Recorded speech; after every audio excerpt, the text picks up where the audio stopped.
Zombie Apocalypse.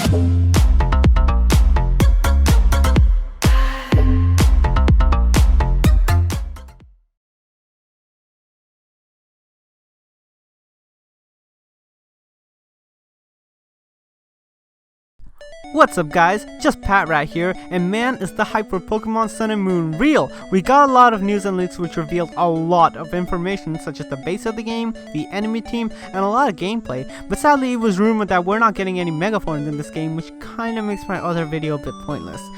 Thank you for pointing that out by the way. However, it's not the end of the world just yet. As I'm sure you already know by now, they introduced a new concept to the game called Alolan Forms. This is when the Pokemon change their typings to adapt into new environments. We've already seen a few examples from the trailers and they all look amazing. And today I bring to you a top 25 Alolan Form ideas for the upcoming Sun and Moon. Now I don't really have any basis as to why I want these Pokemons to have an Alolan form, I just thought it would be cool to see them in new forms. Also, I'd like to thank each and every artist for allowing me to use their artwork in this video. Links will be in the description for anyone who wants to check them out.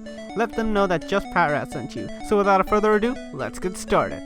Number 25. So first up we have the fairy Pokemon Clefable. So this Pokemon immediately came to mind because it required a Moonstone to reach its final evolution. Now it was said in the Emerald Pokédex that they enjoy playing during the full moon, and once they are finished they retreat to a deep and quiet mountain to rest. So I wondered, what if it could change its typing to adapt to the bright sunlight of the Alola region and change itself into a grass fairy? It would be a complete opposite of its original form since it would be using the sunlight instead of the moonlight. It would be able to learn a new set of moves, not to mention how awesome it would look.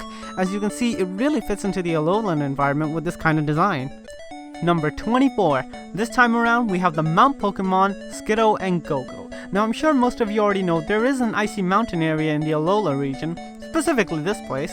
As such, it would have been fitting if Go-Go was able to adapt to the icy areas. As a Mount Pokemon, they should be able to travel anywhere and take on anything to survive, even harsh weather conditions.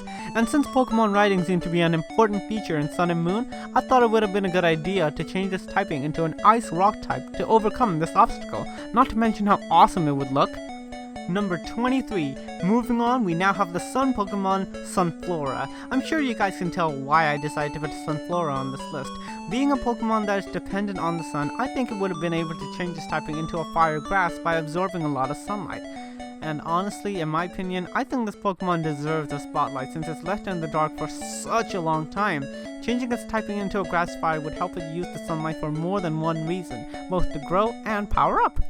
Number 22. Next up is the Snowland Pokemon Froslass. Now you guys must be cursing like crazy at me right now for even suggesting this Pokemon.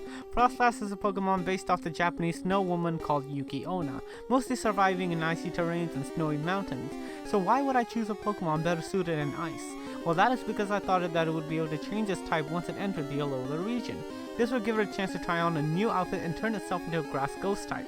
Its change of appearance will definitely be suitable for the bright sun in the new region. Number 21.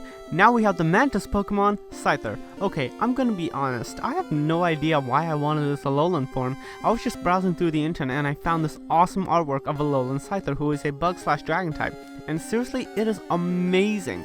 I was really hoping that Yanmega would be the first bug/dragon type, but I wouldn't mind if Scyther took that title first. And honestly, Hawaii is known for having some of the world's deadliest animals and bugs, and I think it would be fitting for Scizor to change itself into a dragon type to take on anything. Just look at that design. That is one Scyther you don't want to mess with. Number 20. Next up is the Regal Pokemon Serperior. Now Serperior alone as a grass type is awesome, but what if it was able to change into a fairy type? Serperior is a speedy grass Pokemon similar to Sceptile, but I didn't want to turn it into a dragon type. Instead, I thought it was better to have a Serperior that can take on dragons, and so a grass/fairy Serperior was born. As you can see from the artwork, it is shown how it bloomed and changed its appearance to adapt into the lush environment of the Alola region. Not to mention, if it had access to fairy type moves with Contradict, it would definitely be a lot stronger. Number 19. This time we have the dragon Pokemon Dragonite. Now I know that most of you are going to disagree with me on this one, and I understand why. Dragonite is ridiculously powerful, so why would it need a change of typing? Well, I was thinking, what if it changed into a dragon water type and adapted to live into the water instead of the sky? Dragonite would be able to look similar to its pre-evolutions, and it always bothered me how Dragonite had a drastic change in its appearance, so going back to a blue design would be really cool. As you can see from this awesome artwork, it really does suit into the aquatic environment for Dragonite. Number 18. This time we have the imitation Pokemon, Sudowoodo. This Pokemon immediately came to mind because I was always confused about its typing when I was a kid. When I first saw Sudowoodo, I thought it was a grass type because of those green things on its hand, but it's actually a method of camouflage, and man did it work. Since the Alola region focused on a lot of grass and water type Pokemon, why not make it so that those green things actually start to sprout and grow fruits? I think doing this would definitely give it the tropical feel and help it adapt into the Alolan environment. As you can see from the artwork, it definitely would look cooler too. Number 17 is the Royal Sword Pokemon, Aegislash. Now I love Aegislash, not only because it's one of the strongest Pokemon in the game, but it can be both super offensive and super defensive whenever you want it to be. That's like what, 2 for the price of 1? One of the best things about Aegislash was how it was designed to look like a royal weapon. It states in the Pokédex how it can detect inequalities of leaderships, and according to legend, whoever it recognizes is destined to become king. Now that is freaking cool. But what if we change that up a bit? What if, instead of detecting the qualities of a king, it could detect the qualities of the Island Challenge champion? Imagine it, an Alolan Aegislash flies over to you, discovers that you have what it takes to become the champion. Now that would definitely be something worth seeing. Number 16 is the Automaton Pokemon, Golurk. Now the reason why I chose this Pokemon was not because of its type, but rather its history. It was said in the Pokemon-wide Pokédex that Golurk were ordered to protect people and Pokemon by the ancient people who made them. In addition to that, the Pokédex from Black and White 2 also said that they run on a mysterious energy. I always thought it was some type of dark energy which caused them to turn into ghost types. So this time, what if they were empowered by the sacred totems and the spiritual energy surrounding the Alola region? Take the totem Pokemon for example. They are larger than their own species and they are covered by a special aura. Who knows, maybe this could be the same type of aura that covers Golurk and turns him into his Alolan form. But of course, that's just a guess. Number 15. This time it is the flowering Pokemon, Lilligant. So I'm sure you guys already know, Hawaii has a lot of exotic plants such as the Volcano Orchid and Desperado. So the idea of this form was after living near volcanoes in the Alolan region, the Lilligants would be able to adapt to the higher temperatures by retaining more water in their bodies. However, they would also be able to produce a highly flammable oil that ignites easily. Because of this, Alolan Lilligant can burn constantly without drying out or combusting. You can see from the artwork how its appearance is suited for the traditional outfit of Hawaii. Number 14, we have the deceiving Pokemon, Mawile. I chose Mawile for this list because I saw the Pokédex entry and I read about how it lured its prey with its docile face, only to get chomped up with its gaping jaws. Definitely doesn't sound friendly, does it? But that was why I thought its new Alolan form would be a good idea. So instead of deceiving Pokemon for nourishment, it can take on a new friendlier form and hang out in the sun as a grass fairy Pokemon. From the artwork, you can see that Mawile's design is focused on the traditions of Hawaii, wearing a flower necklace, changing its giant jaws into a wooden face. Heck, that mask could even give it Magikarp as it becomes a more defensive Pokemon instead. Number 13 is the forest Pokemon, Sceptile. Now before you guys start hating on me for picking another grass starter Pokemon, please hear me out first. In Pokemon Battle Frontier episode 443, Sceptile took on a Scizor who was gliding across the air using the building's updrafts. So while Scizor was flying like the wind, Sceptile was crawling around like Spider-Man. Now it looked bad for Sceptile since Scizor had the advantage in the air, but then something amazing happened. Sceptile was able to use the building's updrafts as well to fly around, and that just blew my mind. So I thought, wouldn't it be cool to have a Sceptile that could actually fly? I'm sure most of you people are saying no, but I thought it was a great idea. So for Sceptile to have an Alolan form which was the grass flying was one of the things I would just love to see in Pokemon Sun and Moon. Number 12 is the ball Pokemon, Electrode. I specifically chose this Pokemon because of the Alolan artwork.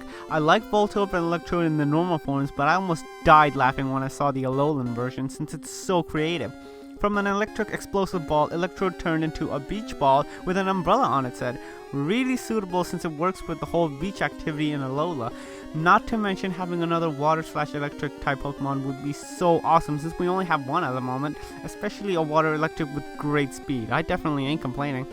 Number 11 on our list is the humming Pokemon, Altaria. Now I know some people are gonna get mad because I chose another Pokemon who has a Mega Form, but then again, who didn't?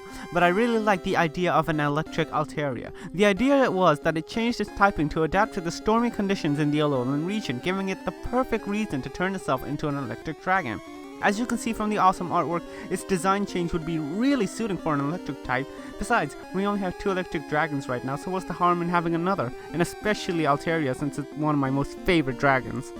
Number 10 spot goes to the Gleamice Pokemon, Luxray. If you guys have seen my Mega Pokemon list, then you should know that Luxray is one of my most favorite Pokemon. His design and typing were some of the coolest things I had ever seen. But one day I was browsing through the internet and I found this. An awesome artwork of Alolan Luxray, who is now a fire/ice type Pokemon. Now I know I'm gonna get hate for this, but I stuck to this Pokemon on the list because I just love the way it looks and its new typing. It would definitely be unique since we've never had a fire/ice type Pokemon before, not to mention I really like the way that this Luxray looks. Number 9 is the rock snake Pokemon, Onix. Now I'm 100% sure that you guys have watched other people's top 5s, 10s, 15s, 20s, 25s, 100s Alolan form list, and there's no doubt that at least 95% of them have mentioned the Onix from the Orange Islands. And honestly, as soon as they mentioned Alolan form, this Onix came to mind. Though for Onix, I wasn't sure which typing would suit him best. He could have had fairy, ice, or even water, but in the end, I thought that it was best to stick with Ice Rock since the body looks like it's pretty much made of ice. Number 8. The next Pokemon we have on the list is the Fire Horse Pokemon, Rapidash. I'm sure I'm not the only one when I say that I would love to see a Rapidash with wings, proven by Google. Empowered by the bright sun, it could learn to grow wings and turn itself into a Pegasus, becoming a fire fairy type. Now that would be so majestic and cool. Now Rapidash is one of my all-time favorite Pokemon, and if it turned into a fairy fire with wings, it would be such an awesome thing to see. Seriously, could you imagine how cool it would be to ride on a flaming Pegasus? Number 7 is the Cobra Pokemon, Arbok. Now I placed Arbok on this list because Arbok has been left out for a really long time now, and I think it needed the change. A type change that could make it a lot more relevant today. And so we have a poison dragon, Arbok. Just look at this awesome design for an Alolan Arbok. It looks menacing with its design, not to mention the symbol on its chest looks really unique for an Arbok. Maybe with this form it can get Intimidation, Shed Skin, or even the new ability Corrosion, allowing it to poison any type of Pokemon. I definitely would love to see Arbok relevant again since it's one of my most favorite Pokemon. Number 6 is the bouquet Pokemon, Roserade. Now Roserade's Alolan form is similar to that of Clefairy's, but this time it uses moonlight instead of the sunlight. I really like this design and wouldn't mind having a Grass Ghost Roserade. The flowers on Roserade's hands are based off the flowers known as Koali Awa, a flower which is native to Hawaii. However, they are a bit dangerous, being able to adapt into any environment and pretty much propagate like oversexed rabbits. Because of this, Alolan Roserades have been qualified as an invasive species in habitats situated in other regions. But on the other side, they are really loyal to their trainers, so having an Alolan Roserade wouldn't be so bad. Number 5 is the Swordblade Pokemon, Bisharp. Now this design is based off the ancient Hawaiian warriors who fought for territory known as the Koa warriors. As you can see, this design has a more of a tribal feel to it, with Bisharp having spear-like arms. And even though they are a bit more disorganized than the Bisharps of the Unova region, they are definitely the stronger ones, being ready to take down any foe in a pack or by themselves. Number 4 is the Hoodlum Pokemon, Scrafty. So the idea behind this Pokemon was that they took residence on the sandy beaches and shores of the Alola region. Their skins developed into porous memories that soak up seawater and leave the salt out to keep Scrafty nice and cool in the heat. They spend a lot of time in the ocean, creating surfboards by carving trees into flatboards to surf on. Now this design is absolutely amazing because it really fits the theme of Hawaii and one of their most popular sports, allowing Scrafty to turn into a water fighting. With this form, it can even get Swift Swim or Water Absorb to really give it that whole Hawaiian surfer feel. Alright guys, it's time for the top 3 Alolan form ideas. Number 3 is the transport Pokemon Lapras. Lapras is one of my all-time favorite Pokemon from the Kanto region, and I love its beautiful design. And since it was also shown that Lapras was going to become one of the new riding Pokemon, I thought it was only natural for Lapras to receive a new form. However, this time I thought it was better that Lapras would turn into an Ice Fairy Pokemon. As shown from the artwork, Lapras would lose its shells and have a smoother back, and I was also hoping this change would allow Lapras to have an increase in speed but a decrease in defense. Because of this, I would absolutely love it if Lapras got an Alolan form which was similar to this design to show off his new beautiful form. Taking our number 2 spot on our list is the fruit Pokemon Tropius. I think that it is necessary for Tropius to change because let's face it, he's not really anything great with his stats or typing. I really think that he needed a change that could make him a bit more useful in combat. As shown from the artwork, he could grow up more fruits on his body, plenty to go around. Even though he loses his flying type, maybe he can gain an increase in defense because of this loss. Honestly, I just want this guy to become a bit more relevant again, or at least move up from the PU section. Number 1, and the number 1 Pokemon on our list is the legendary Pokemon Arcanine. I'm gonna be honest, the reason why I chose this Pokemon was because it was rumored that Arcanine was going to receive an Alolan form, which was a pure water type. Now that's a drastic change from his usual fire type, but I thought it would have been awesome to see a water Arcanine. As you can see from the artwork, a color change and a new appearance would make it so cool, and it would definitely be fitting for the Alolan region. And let's face it, who wouldn't want to see a water Arcanine? Thank you all for watching. I hope you enjoyed this video. If you did, please leave a like and subscribe. If you have any suggestions for any future top 25s, then please leave them in the comment section below. If you agree or disagree to any of these choices, then please write that in the comment section as well. If you feel like supporting this channel, then please click the link in the description and purchase some really cheap games. Until then, this is just Pat Rat, out.